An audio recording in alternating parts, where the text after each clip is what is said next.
Hi, it's Emily from WTI. Have you ever dreamed of having a living plant wall inside your house? Well, I just made those dreams a reality with this Ogrmar vertical felt planter.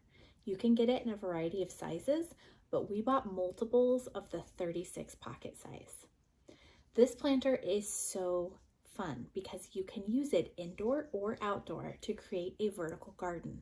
The non-toxic felt perfectly holds a 4-inch potted plant, or you can add some soil and even grow from seeds right inside the planter.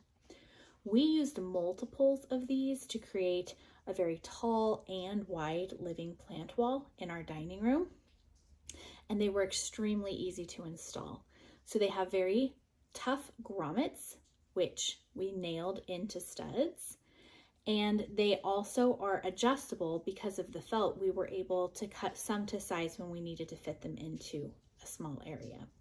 This vertical garden bag system from Ogrmar has made it possible for us to create the most amazing vertical living plant wall in our dining room.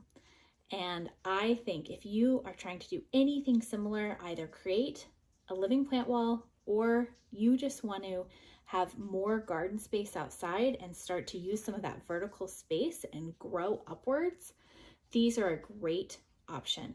They're the perfect choice for vertical gardening, and I think you're going to be really happy with them. And that's my point of view.